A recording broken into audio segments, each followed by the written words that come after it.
Para a gente entender o que é física e o que a física estuda, cabe inicialmente uma consideração de natureza filosófica. Tentar primeiramente ver como a filosofia separa espírito de matéria. Espírito na filosofia, escrito inclusive com letra E minúscula, significa pensamento, o mundo mental, o mundo da mente. O filósofo costuma definir a matéria como tudo aquilo que não é espírito, tudo aquilo que não é pensamento, tudo aquilo que não é ideia. Isso é chamado de uma definição negativa de matéria. Você não diz o que a matéria é, você diz o que ela não é.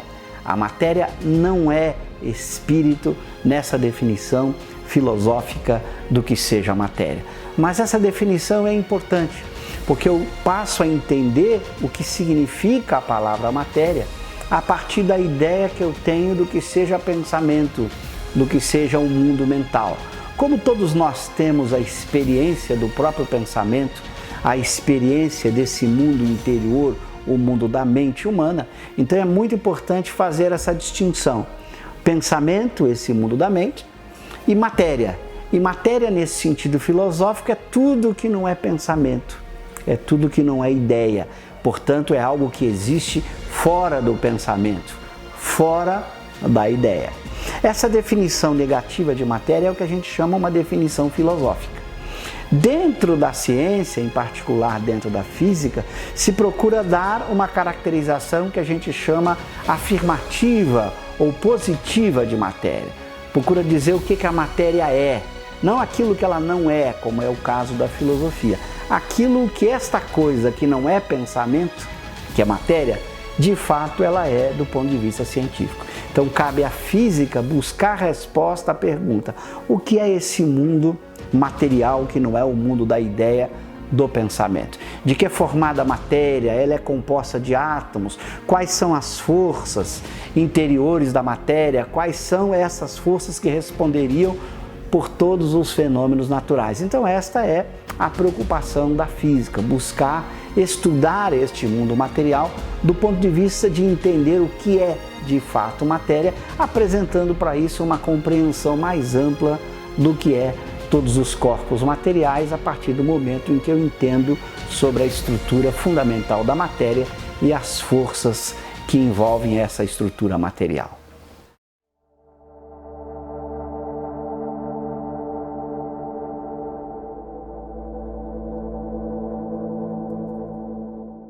Na verdade, a física tem várias áreas, várias teorias que buscam entender este mundo material, entender exatamente o que é essa matéria. A física quântica é um ramo importante da física que procura entrar nesse mundo microscópio da matéria, tentar entender quais são as partículas fundamentais que constituem todos os corpos. Este mundo que a gente chama do microscópio.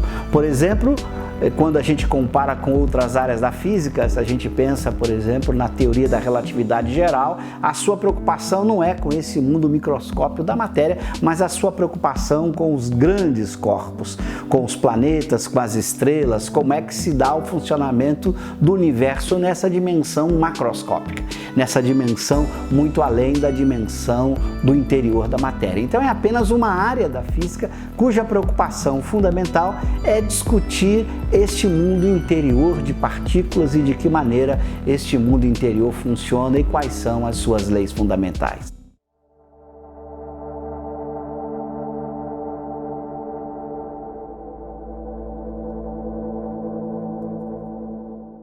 Se a física estuda a matéria, e esta é a sua preocupação fundamental, o espiritismo se preocupa com o espírito. Isto que não é matéria nessa definição filosófica que nós apresentamos. Só que no espiritismo esse espírito não é como para o filósofo apenas o pensamento, a ideia. No espiritismo o pensamento, a ideia é um atributo do espírito ou alma, que seria um ser independente da matéria, que existe após a morte do corpo, que não depende do mundo corporal. Para o materialista, o pensamento é um produto da estrutura corporal, um produto do cérebro. Embora o materialista reconheça que o pensamento difere num certo sentido da matéria, porque a matéria não é espírito, não é ideia, a matéria existe independentemente da ideia e do pensamento, o materialista acha que esse pensamento é uma propriedade da matéria. Para o espiritismo, não. O pensamento é uma propriedade da alma. É a alma que pensa. E a alma difere de tudo aquilo que nós chamamos de matéria. Ela seria responsável pelo pensamento e não o cérebro. Neste momento, a gente cria uma separação muito bem definida entre aquilo que a ciência material estuda, em particular a física, e aquilo que o espiritismo estuda. O espiritismo estuda o espírito, a física estuda a matéria. São campos de estudos complementares, mas são independentes. Então não há nenhuma necessidade, por exemplo, para você estudar o espiritismo, utilizar da física.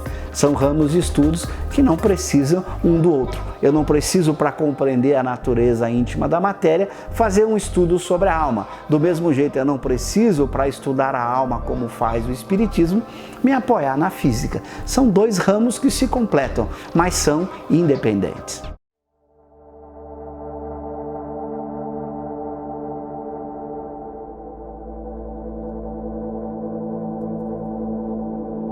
No momento em que eu tenho dois ramos de estudos independentes, a física nem mesmo se preocupa com os fenômenos espíritas, porque o físico está preocupado com a natureza da matéria, está preocupado em mergulhar nesse mundo dos fenômenos materiais. Sequer o tema espírito se coloca para a física. Claro que algum físico que gosta também de fazer estudos acerca desses fenômenos que envolvem o espírito poderá estudá-lo. Mas são ramos independentes, por isso que os físicos não tratam dessa temática, porque não é essa a preocupação deles. Eles estão mergulhados no mundo da matéria propriamente dita. Não precisam mergulhar ou sequer falar de espírito.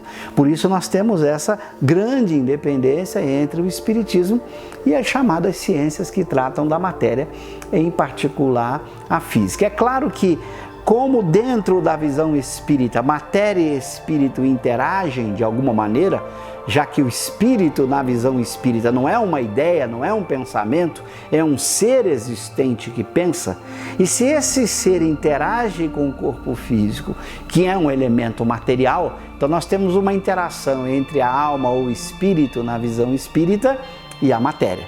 Claro que na medida em que a física avançar e a física começar a mergulhar na estrutura profunda da matéria, a ponto de entender como se daria essa interação entre espírito e matéria, pode ser então que num futuro, que eu acredito ainda muito distante, a física poderá criar algum laço de contato com o espiritismo, no momento em que ela aprofundar muito mais a estrutura da matéria, principalmente que ela contribuir para a compreensão do ser vivo, como faz a biologia, ela entrar no ramo de compreensão mais profunda do que é o ser vivo, já que é a partir do ser vivo que o espírito se une à matéria. Neste momento, quando nós entendermos ainda com mais profundidade o que é a vida e de que maneira a vida de fato se realiza, pode ser que a gente crie então um ponto de ligação entre o espiritismo e a matéria, exatamente para compreendermos melhor como o espírito se liga à matéria por meio do ser vivo, formando o homem. Nós somos espírito e nós somos também matéria, porque nós temos um corpo.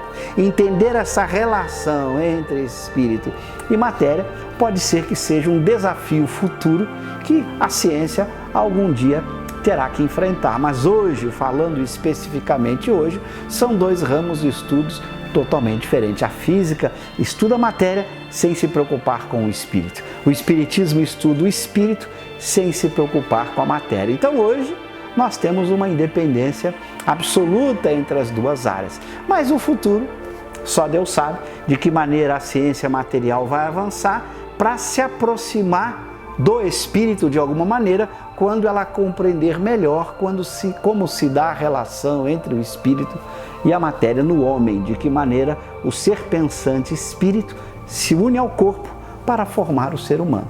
Mas eu acho que isso ainda vai exigir ainda muito tempo para que a ciência possa fornecer elementos para que ambas as ciências, o espiritismo e a física, possam ter uma região de contato, de fronteira, em que pudessem trabalhar em conjunto nessa região.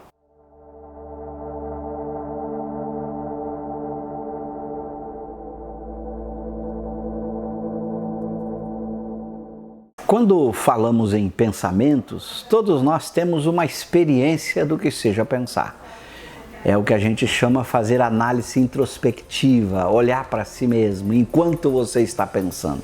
Enquanto estamos pensando, temos a experiência do que seja pensamento. Nós temos essa consciência, como a gente costuma dizer, quando estamos pensando, a consciência ou a ciência de que estamos pensando. Mas o que é este pensamento? Essa talvez seja o grande mistério que a ciência enfrenta, entender o que seja o pensamento. Para o materialista, ele vai dizer que o pensamento é uma propriedade da matéria, uma propriedade do cérebro, é algo que surge a partir das reações bioquímicas que ocorrem no interior do cérebro. Mas isso não ajuda muito, porque quando a gente fala até nesses termos, reações bioquímicas, são termos teóricos que foi o pensamento que formulou. Coisa curiosa, para estudar o pensamento eu tenho que usar o próprio pensamento. Esse é um dilema que a gente enfrenta. Você vai estudar a consciência, mas você precisa da própria consciência para estudar a consciência. A gente tem dificuldade de sair do pensamento para estudá-lo. Como ocorre quando a gente vai estudar alguma coisa, a gente sai ou está fora desta coisa e estamos observando essa coisa, fazendo experiências com ela para entender o que uma coisa significa. O problema do pensamento é que eu não consigo sair do pensamento para estudar o próprio pensamento. Então o pensamento é um grande mistério. Para o materialista seria uma propriedade da matéria, embora ele ainda não consegue dizer que propriedade é essa. De que maneira o pensamento é produzido pela matéria, de que maneira a matéria seria responsável pelo pensamento. Esse mistério no Espiritismo tem uma natureza diferente. Para o Espiritismo, o pensamento é um atributo da alma. E se você perguntar para o espírita ou para o Espiritismo como é que a alma pensa, ele também não sabe responder. Ele simplesmente vai dizer que o pensamento é uma propriedade da alma. A única diferença é que, embora a dúvida permaneça nos dois casos, o materialista não sabe explicar como é que a matéria produz pensamento, nem o espírita sabe explicar como a alma produz pensamento, mas há uma diferença importante, porque para o espírita, esta alma não depende da matéria para pensar. Ela pensa mesmo após a morte do corpo. Então, a alma é independente da matéria. Então, faz do pensamento uma realidade que é produto de um ser que não está dependendo da matéria para existir. Aí você coloca a questão, bom, e como é que fica a ciência, a física na questão do pensamento? Fica como um grande mistério. A gente sequer conhecemos dentro da mecânica quântica, dentro da física, sequer a gente conhece a natureza profunda da matéria. Estamos engatinhando para entender o átomo de hidrogênio, por exemplo, um dos átomos mais simples que existe na natureza. Estamos engatinhando para entender as principais forças que serviriam para explicar os fenômenos materiais. Como é que a gente que ainda não conheceu com profundidade essa matéria pode falar em algo tão complexo, tão difícil, que é a questão da consciência e do pensamento? Eu diria que talvez seja o tema mais difícil e que ainda vai demorar muito tempo para que a ciência consiga entender exatamente o que é o pensamento. E reflita no que eu disse, até porque entender o que é o pensamento já é uma forma de pensamento. Então você imagina a dificuldade. Tentar fazer uma teoria para explicar ou entender o pensamento já é pensar. O pensamento tem essa peculiaridade. Você só vai entender o pensamento por meio de outro pensamento, uma espécie de circularidade que você não consegue sair. Então a física de hoje, ou as ciências materialistas, colocam o pensamento como uma grande dúvida. A consciência é um grande problema na ciência materialista. Na ciência espírita, a consciência é apenas uma realidade do espírito que não depende da matéria. Mas, claro, também o espiritismo não é capaz de explicar como a alma pensa, é capaz apenas de aceitar que é a alma que pensa e que o pensamento é um atributo essencial dela que permanece com ela para todo e sempre.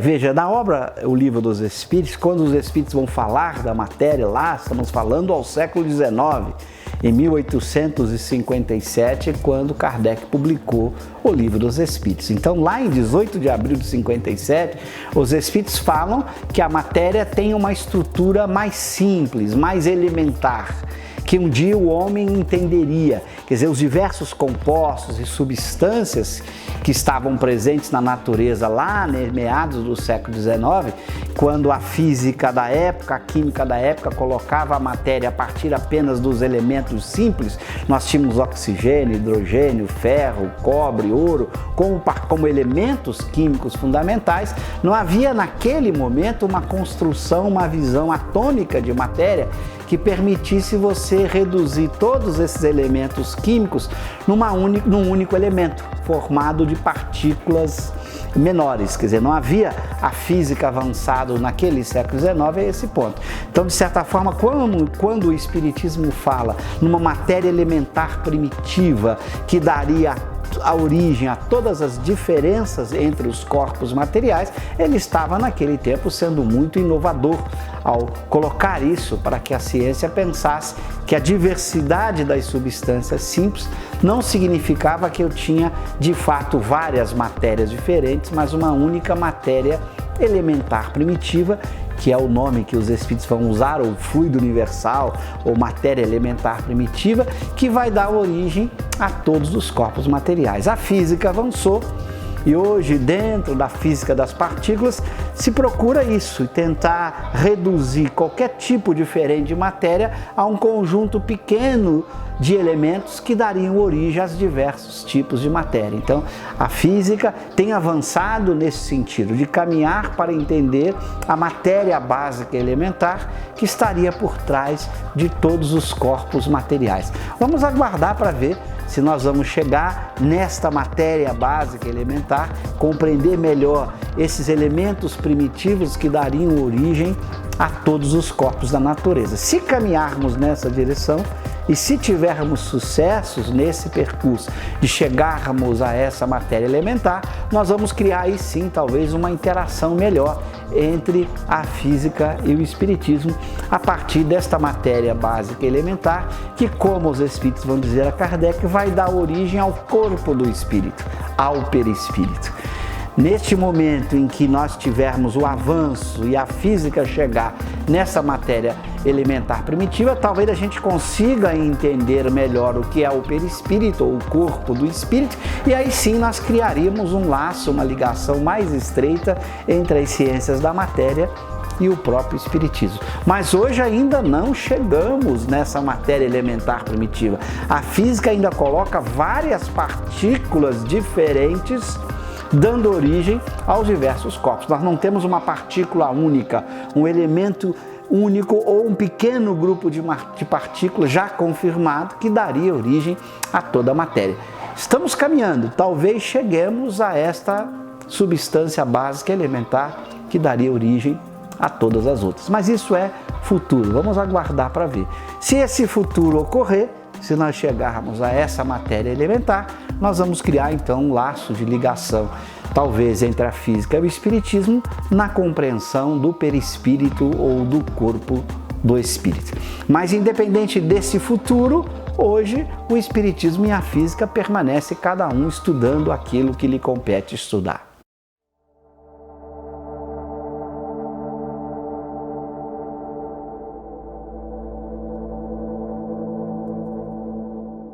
Quando você fala nessas séries de ficção que tratam de vários universos, de multiversos ou multiuniversos, é claro que isso tudo faz parte ainda de uma especulação de ficção científica. A ciência está longe de ter como consequência esse tipo de proposta. Quer dizer, isso ainda não faz parte propriamente dos estudos da ciência. Está mais presente nas especulações do pessoal que gosta de escrever ficção científica. Dentro do espiritismo, agora deixando de lado o que a física, o que a mecânica quântica aborda no que diz respeito à matéria, a gente pode falar um pouco da questão do espiritismo. Quando o espiritismo fala acerca do mundo espiritual, em que ele coloca os espíritos em diversas ordens ou hierarquias evolutivas, o curioso é que na descrição deste mundo espiritual, Kardec e os espíritos colocam que determinados espíritos se tornam invisíveis para outros espíritos. Então, um espírito de nível superior consegue ver o que os espíritos que estão no nível inferior pensam, fazem, estão realizando, mas a recíproca não é verdadeira. Espíritos inferiores não conseguem ter as percepções dos espíritos superiores, como se houvesse uma espécie de universos separados, num certo sentido, não absolutamente separados, mas criando uma barreira perceptiva. Então você, como se os espíritos superiores estivessem numa espécie de dimensão diferente da dimensão dos espíritos inferiores. Claro, isso tudo linguagem metafórica, não vamos levar a palavra dimensão ao pé da letra.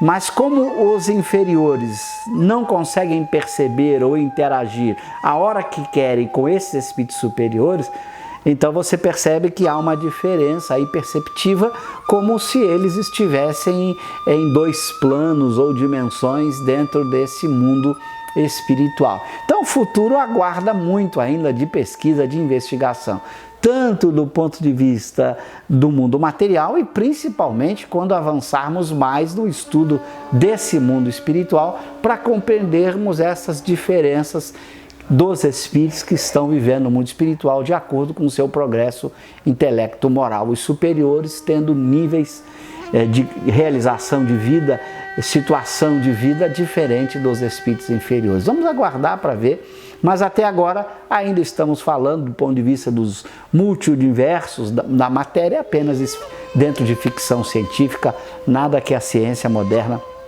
possa ainda fornecer com segurança, conhecimento ou verdade.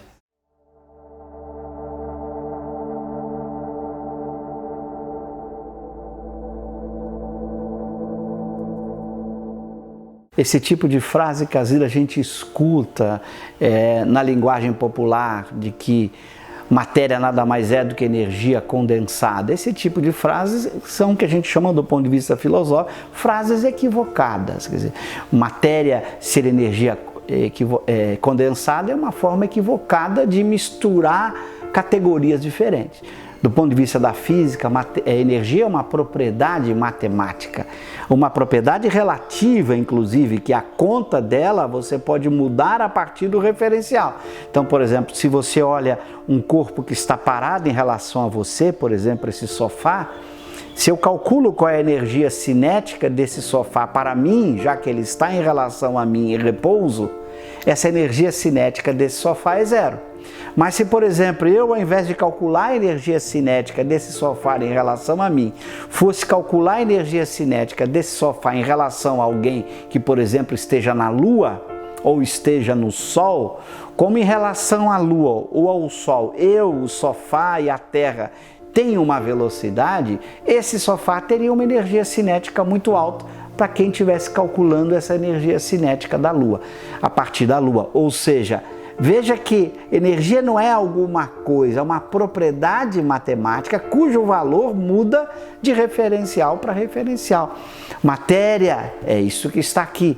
Então, dizer matéria é energia condensada é fazer uma confusão de ordem. A gente diz, é confundir a categoria do ser, de uma coisa, com a categoria das propriedades matemáticas de uma coisa. Algo não é uma propriedade matemática, uma substância, um ser não é uma propriedade matemática, são coisas distintas. Então são maneiras equivocadas de dizer. Na verdade, o que as teorias da física mostraram é como a partir de uma propriedade chamada massa, você pode calcular a energia. É a associação entre massa, que também é uma propriedade da matéria, com energia. E a famosa fórmula de Einstein que liga, não é ligar matéria e energia, é ligar massa, que é uma propriedade, a uma outra propriedade chamada energia. Então, não é que matéria é energia. Massa, que é uma propriedade da matéria, pode ser utilizada para calcular energia, uma outra propriedade da matéria. Apenas para esclarecer, para a gente ter uma concepção um pouco mais precisa da linguagem dentro da ciência, quando se fala, por exemplo, em matéria e energia, como coisas distintas, né? Como coisas que a gente não deve misturar desta maneira.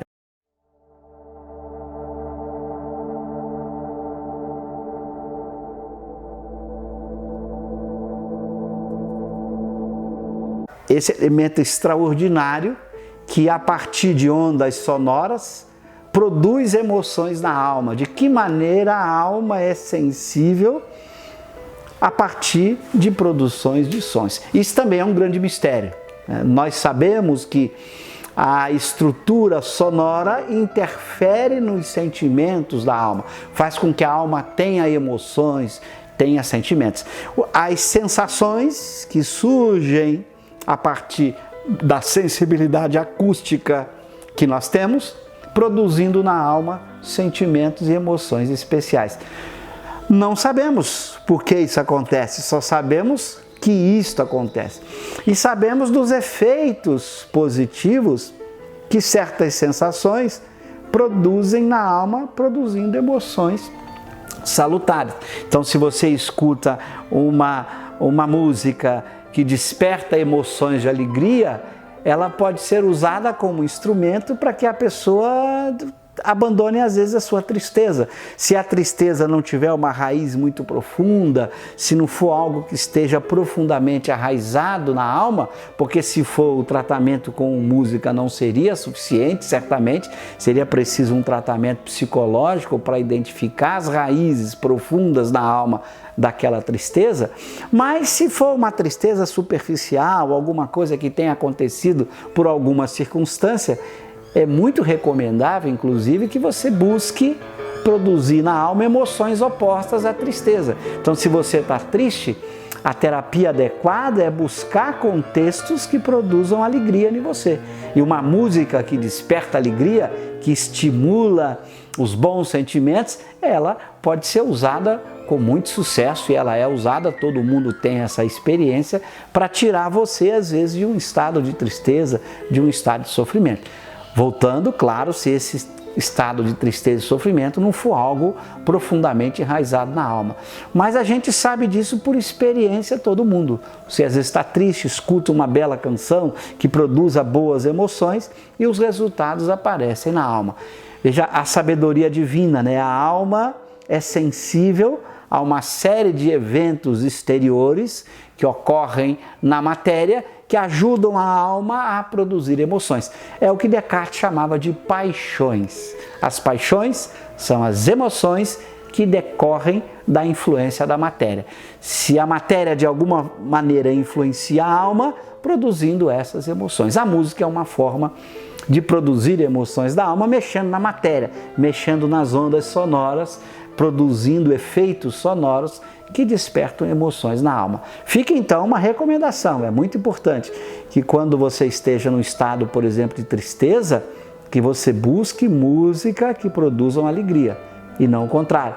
Tem pessoas que às vezes estão tristes e buscam canções que em condições normais produzem mais tristeza ainda. Então ela tende a aumentar essa paixão ou alimentar essa paixão da tristeza. Se está triste, busque canções que despertam alegria, amor, equilíbrio, porque assim você terá mais facilidades de enfrentar aquele estado momentâneo de tristeza que você esteja vivendo. Então a música pode ser usada como recurso auxiliar para que o indivíduo mude suas emoções a partir de uma boa música, de uma boa canção.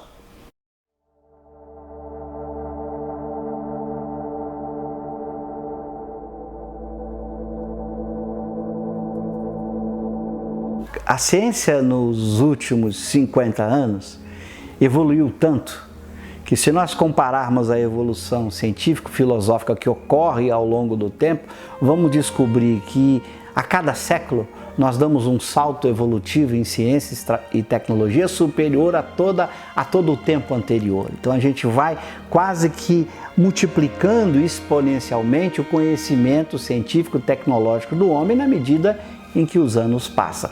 Isso é uma prova do quanto ainda temos que aprender, o quanto ainda nós temos mais questões a responder do que respostas a serem dadas.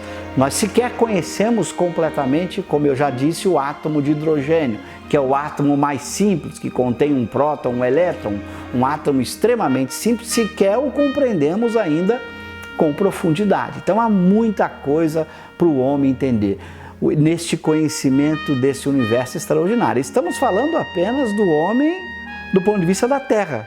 Imagina, nós agora falando como espírita, estamos dentro de um planeta de provas e expiações, que é um planeta de pouca evolução dentro da hierarquia que os espíritos colocam.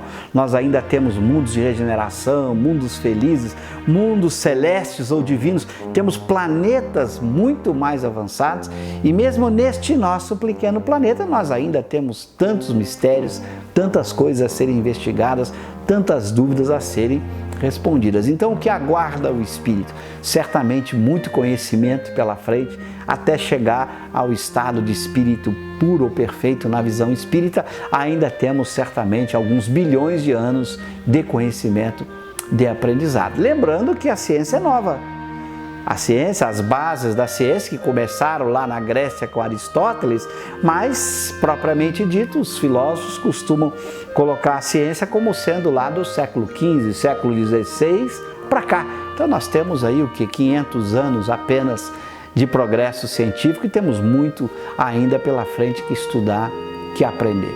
Esse é o grande desafio nosso, ter esse prazer de conhecer e de estudar, sabendo que teremos como espíritos o tempo para sempre, quer dizer, toda a eternidade, para aprendermos esse universo extraordinário que cada vez nos surpreende com tantos grandes conhecimentos, com tantas novas verdades.